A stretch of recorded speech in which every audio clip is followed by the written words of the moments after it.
Dude, that story was lame and you know it, Eric said. What? Come on, it wasn't that bad. It didn't freak you out at least a little? I asked.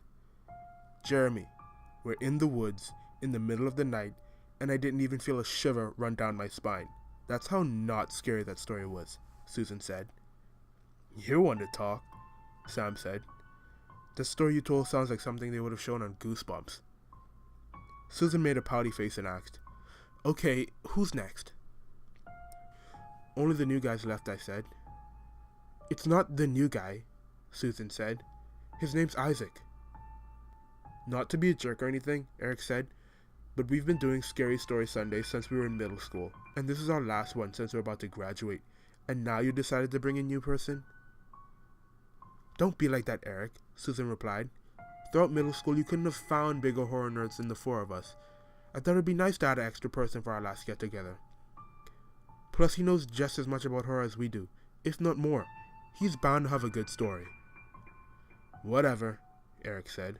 This better be good, because so far, no one has topped my story. With that, we all looked towards Isaac, who had managed to stay completely silent for all of our stories, all the while with a curious look on his face that made us feel as if we were all being judged. He sat there in his log, warming his hands with the campfire. Then he took a sip from his beer and said, Finally, it's my turn. I've been waiting forever to tell my story. First, I'd like to say thank you to Sarah for inviting me. Just from watching, I can tell how important he was cut off from Eric. Come on, man, just get to the story. Sarah hyped you up a bunch, and you had more than enough time to think of something, so no stalling. Isaac gave a chuckle and said, Why would I need to stall when I have a true story? Eric gave a groan and muttered, Cliché. I gave Eric a shut the hell up and stop being a dick look and turned to Isaac and said, Just ignore Eric, he can be a dick sometimes, but he means well. Just go ahead and tell your story. No problem, Isaac replied. I'll get right to it. They are the forgotten ones. The things that go bump in the night. The ones that give you the feeling that you're being watched. You may not notice them, but they're always there. Sitting in the corners of your peripheral vision. That darkness that you don't want to admit to yourself that you saw run by. They have no power unless someone is told about them. But when someone knows of their presence, they become more pronounced, making their presence known. That faint whisper from down the hall might become a voice. That creaky floorboard from outside your room that your dad told you is just a house settling might become a thumping footstep. Even then though, they have no power. Not until you forget. You must never forget the forgotten ones. From the moment that you wake, you have an hour to remind yourself that you must not forget the forgotten ones. Now you may be thinking, well, if they become more pronounced, there's no way I can forget them. Well, you would be wrong. As the days go on, the thought there is some things that you're forgetting will become worse and worse. They'll eventually start to slip your mind, and you will eventually forget about them. And that's when they'll come for you. But don't fret. Before you forget, you can save yourself for whatever comes when you forget them. Just try to remind yourself of their existence, which is harder than it sounds. Or you can take the easy way out and spread their story before your memory goes, and you should be fine. Nice story, man, I said to Isaac as he sat down. I told you he'd do good, Sarah said. You did good, new guy. That was the best one all night, Sam said. Too bad Sarah invited you on our last get-together. I would have liked to hear more of your stories. What? Eric shouted. It wasn't that good. Oh no, the forgotten ones, he said in a mocking voice. Whatever, that story was so cliche. Don't listen to him, Sarah said. He's just butthurt because your story is better than the one that he told. Nah, I don't mind, Isaac chuckled. It's just fun to share stories with like-minded people. By the way, why is this your guys' last get-together? Eric and Sam are going away for college, and it's just going to be Susan and I, so we decided to just end a tradition while the whole gang's here, I said. Oh, okay, that makes sense, he replied. Anyway, I said, Even though our stories weren't the best, I'm glad that you came. And with that, I raised my beer into the air and said, "To the last scary story Sunday, and making a new friend." In reply, my friends raised their cans and pushed them to meet mine in the air, letting out a chorus of aluminum clinks. A few days later, Eric and Sam were off to college. But what took away from watching two of my best friends go away was the story that Isaac had told was still fresh in my mind. What made me more paranoid was that I started to notice more and more things were off. Like I would sometimes hear people walking outside my room, just like Isaac talked about. I never let it get to me though. I always told myself that it was either my mom or my dad, even though I knew that my parents were either asleep or not at home at the time. It started to get really freaky, and I'd find myself saying, "Don't forget the forgotten ones," as soon as I woke up. I thought about bringing it up to the rest of the gang, but I didn't want them to think I was some wuss who got freaked out over a story that was obviously fake. My outlook on Isaac's story changed completely after 1 week. I was in my room just listening to music when I heard a knock at my door. I asked who it was and was surprised to hear it was my dad. I opened the door and was about to ask why he was home so early when I saw the look on his face. He looked sad and a little shaken up. I instantly asked what was wrong. He let out a long, sad sigh and said, "It's your friend Eric. He was murdered." I stared at my father in bewilderment and asked, "What? I didn't hear you properly." "Eric was murdered. His mom just called me. She said she was trying to reach you all day. She said that a friend found him in his dorm, after he hadn't shown up for class or texted for several days. She said that they found him in his bed face down, with the back of his head smashed open. He had lacerations all over his body and a few broken bones. They also said that he had already started to decompose when they found him." After hearing that, I felt sick. But that was nowhere close to the pain that I felt after hearing one of my closest friends that I had known for most of my life was dead. I slumped to the ground, tears falling freely from my eyes. My dad went to the ground with me, holding me in his arms, trying to comfort his son in vain. I sat there crying on my father's shoulders for hours. The next day I visited Eric's mom to give her condolences and find out when the funeral was going to be. She managed to string enough sentences together in between sobs to let me know that Eric's funeral was in a week. After hugging Miss Wilson goodbye and heading back to my car, the memory of Isaac's story crept into my mind. As much as the story freaked me out, I had almost forgotten it. I instantly muttered to myself, "Don't forget the forgotten ones." I had never truly believed the story, but after thinking back on prior days, I had managed to either whisper the phrase to myself or think it. I hadn't realized it, but things had become a lot more eerie as of late. After I went home, I thought it'd be best to call up the remainder of my friends and see how they were doing. I started with Sam. I FaceTimed him. His phone rang for several seconds, then he picked up. "Hey man, how you doing?" He said, trying to hide his obvious sadness. I looked at my friend on my phone screen, his eyes red from obvious crying, and said, "I should be asking you that. So how you holding up?" "I'm gonna be honest with you, Jeremy. Not good. I miss him, man. Eric was a jerk, but he was our jerk. I loved him like a brother." "We all did," I replied. "This question has an obvious answer, but you coming to his funeral, right?" "Of course," Sam said quickly. "What kind of friend would I be if I didn't? Plus, I need to see some familiar faces. The people here are nice and all, but they don't understand how big of a loss this is to me." "Okay, I'm looking forward to see you again, man. We'll talk more when you get here." I was about to end the call when I remembered the story. "Oh yeah," I said. "Do you remember Isaac's story?" "What story?" he replied. "The forgotten ones thing." "Oh yeah," he said. Then he muttered something that I couldn't hear. I almost forgot about that. To be honest, the story freaked me out a bit. It wasn't the scariest thing that I've heard, but there was something to it that was off-putting. "Do you think it could have been true?" "No way," I replied. But it's nice to know that I wasn't the only one that was freaked out. Anyway, see you soon, man. With that, I hung up and made my way to Sarah's house.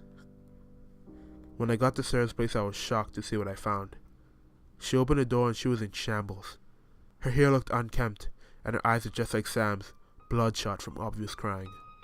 Before I could even say anything, she was in my arms, crying her eyes out. Thinking back, it made sense that Eric's death hit her the hardest.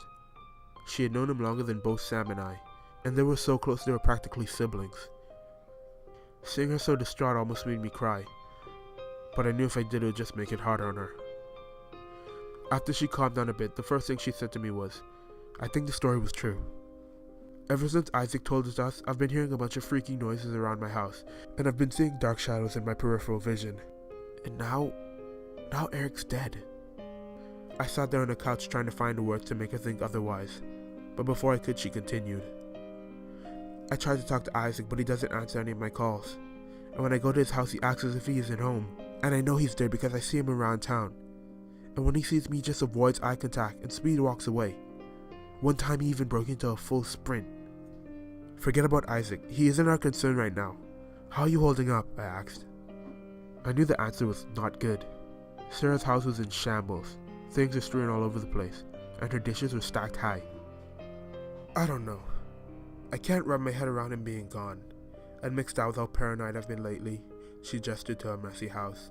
I don't know what to do. I looked around once more at the messy house and said, "How about I stick around and we clean up the place? Then we could watch a movie or something to take your mind off of things." Personally, I didn't feel like watching a movie, and I'm sure that she didn't either. But I felt that she needed a distraction, and it was the best thing I could come up with at the time. She must have felt the same because after 30 seconds of her thinking it over, she nodded yes. So that's what we did. After cleaning up the place, we sat on a couch and started to marathon our massive collection of cheesy horror flicks. A week later, I found myself in a suit and driving myself to one of my best friend's funerals. The funeral was nice. Well, as nice as a funeral could be. A good chunk of the town showed up. I stumbled my way through my as I knew him, trying not to cry and failing. During the middle of the service, I realized that Sam was nowhere in sight. I made my way outside. I started a FaceTime call so I could cheer him out face to face for not showing up to one of the most important days of our lives. The phone rang for several seconds but it didn't go through. I stood there frustrated and decided to call again. When I did, the call was picked up almost immediately and I was greeted with a black screen.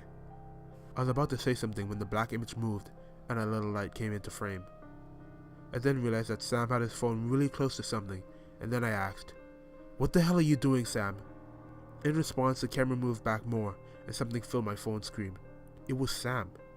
He was up against the wall, his head slumped down looking at the ground. Then I noticed that his arms were against the wall, attached with huge nails that were skewered through his hands. The camera started to move again, moving backwards, and I could see that Sam was hanging from his hands, elevated above the ground. The camera then moved closer to him and showed me the back of his head. It was completely caved in. The back of his head was a bloody pulp, smashed with bits of hair, bone, and brain all over the place.